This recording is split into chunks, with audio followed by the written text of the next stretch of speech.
मैं अंशिका मीडिया की को एडिटर सलोनी तिवारी आज आए हैं गीता साक्य जी से मिलने, जो राज्यसभा की सांसद हैं।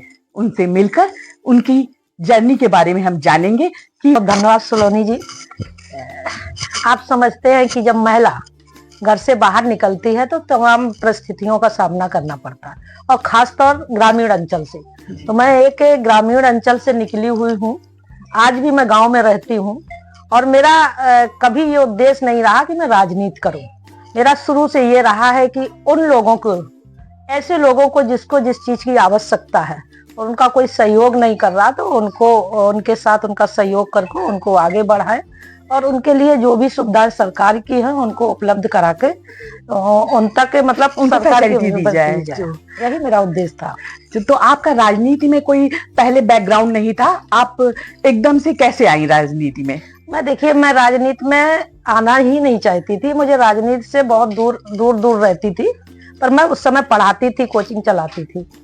उस समय गांव की ग्राम पंचायत का चुनाव था। जब पंचायत का चुनाव होता, वहां पर एक महिला सीट हुई थी। अब महिला सीट होने के नाते मैं अपने परिवार में इकलौती पढ़ी लिखी महिला थी। जी। तो हमारे हस्बैंड ने जाहिर किया कि आप चुनाव लड़ो। तो मैंने कहा कि ठीक है। उसके साथ भी जब हमारे हस्बैंड मेडिकल स्टोर, और मैं जब पढ़ाती थी तो भरथना रहती थी 10 किलोमीटर अपने गांव से दूर है। तो वहां जब गांव के लोग आते थे तो कोई साइकिल रखता था, कोई मोटरसाइकिल रखता था। किसी को मैं जब घर पे होती थी खाना बना के खिला देती, कोई को डॉक्टर के पास जाना होता था तो उनको पता नहीं, उनके साथ चली जाती थी। तो गांव वाले लोगों ने कहा हमारे हस्बैंड से कि तुम अपनी पत्नी को लड़ाइए, और पढ़ी लिखी है तो मुझे लगता कि वो अच्छा काम करेगी। जब आजाद के बाद पहली बार ग्राम पंचायत के चुनाव के बाद पहली बार कोई महिला वहां पढ़ी लिखी महिला कोई चुनाव लड़ा। हमसे पहले जो थी उनके पति काम करते थे, तो लोगों की उम्मीद थी, पंचायत के लोगों की ये थी कि पढ़ी लिखी जब महिला आएगी तो स्वयं काम करेगी, तो मुझे लगता कि ज्यादा पारदर्शिता से काम होगा। मैं चुनाव लड़ी और चुनाव जीती। अच्छा, तो आपने ये सफर ग्राम प्रधान के उससे शुरू किया। सब लोग आपको गीता साख्या नाम से जानते, लेकिन आपका कोई और नाम भी है। जी।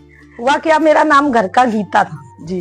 तो जब उस समय आपने देखा, उस समय जब मतदाता बनाने की बात आती थी तो कोई फार्म नहीं भरा जाता था।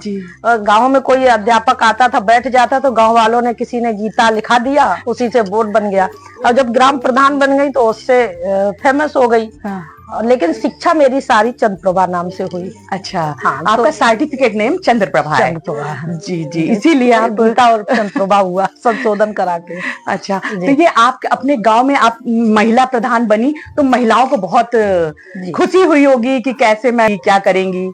मैं बताना चाहूंगी, जब मैं ग्राम प्रधान बनी और ग्राम प्रधान के नाते मैं कई ऑफिसों में गई, तो मैं एक उद्यान विभाग में पहुंची। जो मैंने वहां देखा कि काफी महिलाएं वहां अचार, जैम, जेली, मुरब्बा की ट्रेनिंग उनको मिल रही थी। तो मुझे लगा, मैंने वहां डीएचओ से बात की और मैंने कहा कि आपका क्या ये नहीं हो सकता कि ग्राम पंचायत में जो गांव की महिलाएं यहाँ नहीं आ सकती, लेकिन वो पढ़ी लिखी महिलाएं या कुछ करना चाहती हैं, जिनको अनुभव भी कुछ है, बोलने का, घर से निकलने का सलीका है, तो ऐसी महिलाओं को आप क्या गांव में प्रशिक्षण नहीं करा सकते, ट्रेनिंग दिला सकते? तो उन्होंने कहा आप अपना लिख के दीजिए, ग्राम प्रधान के नाते मैं कराता हूँ। तो मैंने अपने गांव में ही प्रशिक्षण दिलाया, यानी ट्रेनिंग दिलाई। जो महिलाएं पढ़ी लिखी ज्यादा नहीं थी उनको ये चीजें सिखाई, जो कुछ पढ़ी लिखी थी तो उनको सिलाई की ट्रेनिंग दिलवाई, और जो बेटियां पढ़ी लिखी थी तो कंप्यूटर कोर्स भी मैंने अपने ग्राम पंचायत भवन में ही सिखाया था। 15 दिन का, मतलब सबको रोजगार मिला। जी। तो और ये आपने ग्राम पंचायत से राज्यसभा का सफर कैसे तय किया? देखिए, मैं काम करती रही। मेरा उद्देश्य, मैंने कभी सपने नहीं देखे, आज भी मैं सपने नहीं देख रही हूँ। मेरा उद्देश्य है कि जो हमें काम मिला वो ईमानदारी से करके दे, और उसी रास्ते पे चलती रही। मुझे लगता है जिसकी नीयत साफ हो, नेक इरादा हो, तो भगवान भी उसका मदद करता है। तो मुझे लगता कि भगवान और भारतीय जनता पार्टी में 2011 में मैं आई, तो भारतीय जनता पार्टी ने मुझे, या तो ये कहिए कि मेरी कर्मठता को देखते, या हम कहेंगे कि मेरी किस्मत को देखते, या जो भारतीय जनता पार्टी ने मुझे जो जिम्मेदारी दी, मैंने काम किया। और भारतीय जनता पार्टी में आने के बाद मुझे बहुत सम्मान मिला। और आप देख रही, इतनी सारी हमारी बहनें बैठी हैं, ये सब बहनें ही हैं। इतने लोगों से मिलने का अवसर मिला। और निश्चित तौर से जब मैं भारतीय जनता पार्टी में आई तब मुझे लगा कि वास्तव में कोई दल है जो राष्ट्र के लिए काम करता, राष्ट्र में रहने वाले चाहे किसी जात समुदाय के लोग हों, उनके उत्थान के लिए, उनकी प्रगति के लिए काम करती है। जी, तो आज आपका कानपुर आने का क्या कोई प्रोग्राम है? कैसे आप आज कानपुर? भारतीय जनता पार्टी महिला मोर्चा के द्वारा विभिन्न कार्यक्रम दिए जाते हैं, तो कई अभियानों के चलते एक कार्यक्रम ये भी था कि कवि और पत्रकार लेखन और कवि का सम्मेलन कराना, इनके साथ वार्ता करना। तो उसी के निमित्त में आज कानपुर में ये कार्यक्रम है, जो विजया तिवारी हमारी जो प्रदेश के उपाध्यक्ष डॉक्टर निवेदिता श्रीवास्तव है, ये प्रदेश की इस कार्यक्रम की संयोजक हैं पूरे प्रदेश की। जी। और उनके साथ में डॉक्टर विजया तिवारी भी हैं। तो आज कानपुर में इस कार्यक्रम रखा, उसमें मैं भी अपनी भूमिका निभाने इकाई हूँ। मुझे भी लगा कि बहनों के साथ, पत्रकार बहनों के साथ, कवित्री बहनों के साथ मिलके अच्छा लगेगा, तो उसी में आना हुआ। अच्छा, तो अंशिका मीडिया है वो महिला सशक्तिकरण के लिए काम कर रहा है, तो आप महिलाओं को कुछ मैसेज दीजिए।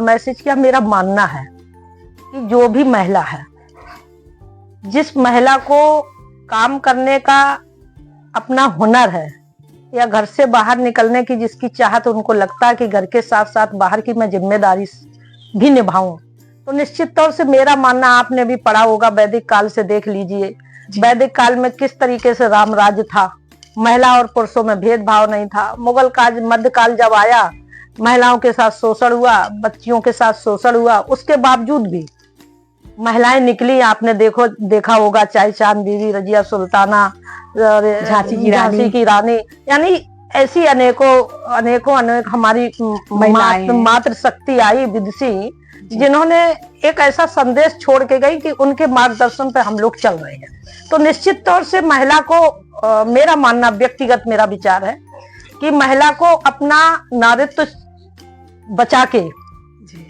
और आगे बढ़ना चाहिए। और भारतीय जनता पार्टी की जब से सरकार आई केंद्र में और देश में, यशस्वी प्रधानमंत्री आदरणीय नरेंद्र मोदी आने के बाद, महिलाओं को वो सम्मान मिला जो बहुत पहले देश आजाद होने के बाद मिल जाना चाहिए। और मैं तो मानती हूँ कि हमारे देश की बेटियों को लंबा इंतजार करना पड़ा कि कोई ऐसा प्रधानमंत्री आएगा जो बेटी बचाओ बेटी पढ़ाओ जैसी योजना लाएगा। तो आप मानिए अनेक आपने देखा स्वयं सहायता समूह की बहनें कितना काम कर रही हैं। तो जो बहनें घर में बैठी, मैं तो आपके चैनल के माध्यम से उनसे आह्वान करती हूँ, उनसे आग्रह करती हूँ, आप आइए, मेरे साथ जुड़िए।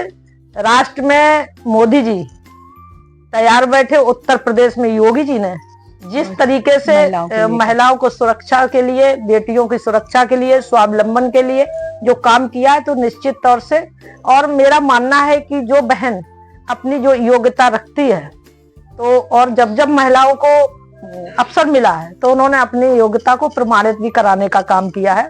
तो आइए, अच्छे मन से काम करिए। सभी लोग देश की बेटियों को, देश की बहनों को सभी सम्मान देने का काम कर रहे हैं। अंशिका मीडिया की टीम आपको हमारे साथ जुड़े रहने के लिए आपको बहुत बहुत धन्यवाद। धन्यवाद, बहुत अच्छा लगा आपसे मिलकर।